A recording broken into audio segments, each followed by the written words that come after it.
have a fund to be able to build. Given the fact that right now the ICS and the board in common are in full swing, what is preventing the Imperial to have a cancer diagnostic facility? And the second question relating to that also is, when it comes to the treating people, poor white and black and Asian are different from the other groups. So how are you managing at the moment in that section? Can I ask you to say that briefly, because I do want to take these last questions before I wrap up. Thank you. So the big report on cancer diagnostics that came out was written by Sir Mike Richards, and Sir Mike Richards' main recommendation in that report was that we should build community diagnostic centres. The community diagnostic centres would bring the diagnostic tests that help to diagnose cancer closer to the populations that are currently not getting the test in a timely fashion. So, as I reported in our thing, we have recently opened in February of this year the Community Diagnostics Centre in Wembley, and that has 2 MRI scanners and 2 CT scanners that are going to do 30,000 investigations a year.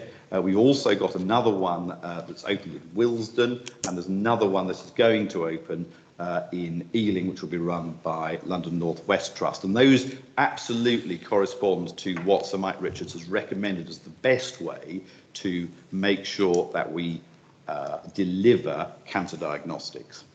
Thank you. Gaynor, can I come to your question? Yes, well, one's actually, I was very pleased to see in the reports that, in fact, there must have been a payment from Cerner to London North West, which was something I raised a question about last time, so it was just to say that's great. The other one comes from the Data and Digital report, because I don't know what it means, sorry, my voice, when it says about the confirmation of the 7 FDP modules, deployed or to be deployed. It's probably a big question to ask, but what does it actually mean? Because the 7 are quite a substantial chunk of services, I would have thought. Yeah, do you want to point to where the answer to what the 7 are rather than running through them, Steve? Yes, so it's on the last page of my report, and it outlines what the 7 oh yeah, sorry, I saw that. I just didn't know what this deployment meant, because the 7 are fairly chunky, aren't they? It means that they are either currently available or that we will make them available as we go through 24-25. Across our 4 trusts? Yes. So that right across the 4 trusts. So they're either operational right now, or they will become operational as across all 4 trusts before the end of this financial year. We're about half deployed at the moment, aren't we? We are. Yeah. Okay, I suppose I'm just really gormless, but Robin raised a question earlier. What does they mean?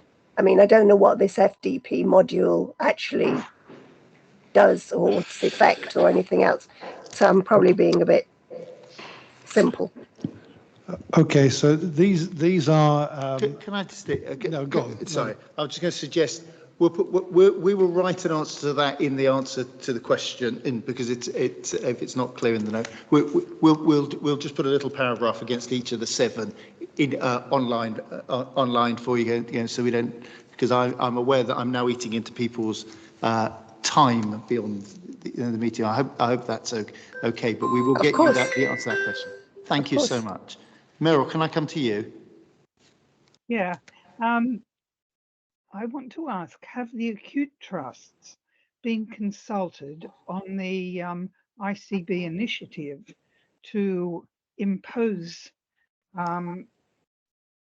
same-day access hubs for GP access, which is controversial with patients and with GPs? I ask this because the feedback we are getting as campaigners is that a significant number of patients are, if these hubs are imposed, are likely to attend A&E or urgent treatment centres rather than attend hubs where they will not be seen or be triaged by by an experienced GP or by a GP at all. Thank you. So Bessie, do you want- to know whether the acutes have actually been engaged in this work at all. So I think consultation, possibly not, but certainly engaged in the fact that we've known it's going on.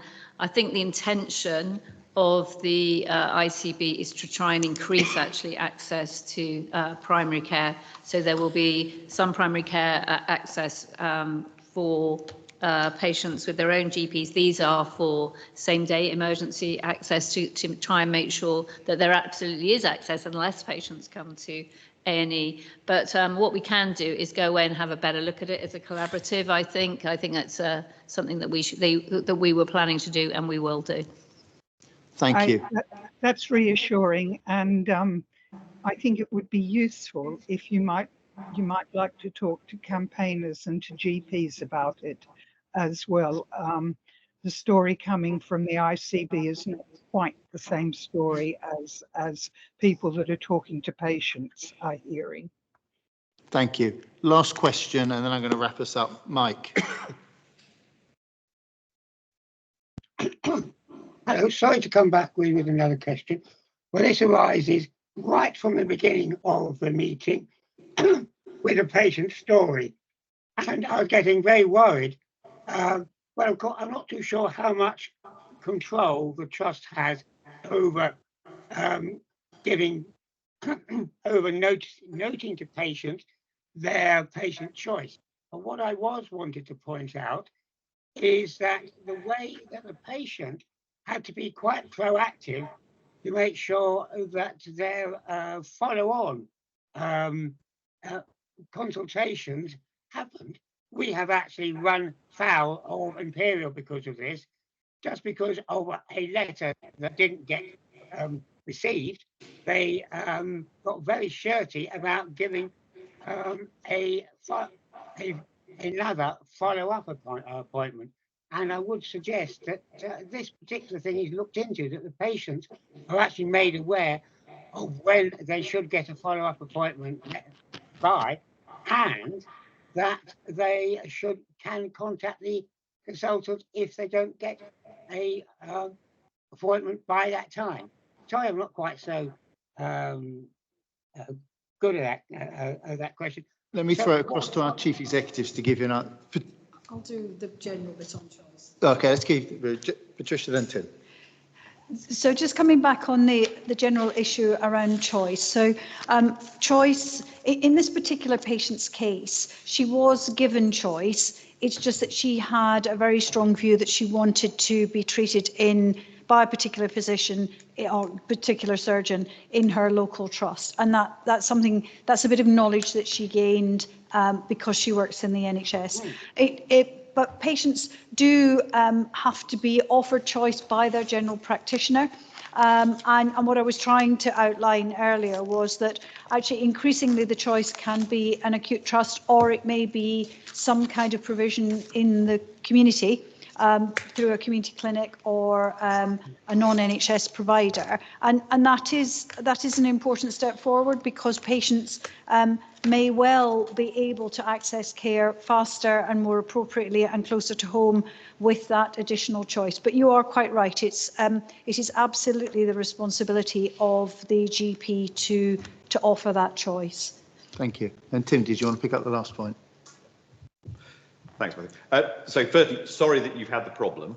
I think that, and outpatient follow-ups are actually one of my current bugbears, because I think we don't get it right. And one of the issues is that we're looking at in terms of how we reorganised our outpatients is about what sort of system we put in place to make sure that patients get communications in the right way. Because I think I recognise that people end up either getting 2 letters on the same day telling them contradictory things, or things don't get through in the way that we would like them to. We've got a number of mechanisms already to try and mitigate some of that. We're using text messages and things like that to try and get to people. But certainly you shouldn't be turfed off the list for missing one appointment. We have to not give people hundreds and hundreds of appointments if they're not turning up. But I think that sometimes what you might call an overly aggressive implementation of the access policy can lead to people being turfed off. And you're absolutely right. If there's a problem, you should absolutely phone the consultant and their secretary and have that conversation. And normally, you will get that through. And I do know it's a problem because my own executive assistant ends up having to make outpatient appointments for my clinic. So I do appreciate it is a problem. We are working on it, and hopefully in the medium term, we will have a much more robust system for what I think is called customer management. So, thank you very much for that, Tim. I'm going to close the meeting here. Thank you so much. Okay, can I quickly ask that my last question would have been my first question if there had been a summary of the patient's story. Various trusts used to do this. Any possibility of a summary for the next meeting? I hadn't heard the patient's story until the patient told their story. So I don't. Let us just think about. I don't know what we did before. Let's have a look at what we can do differently. But anyway, I'm going to close the meeting there. Thank you all for joining us. Thank you to executive and non-executive colleagues, and have a good evening.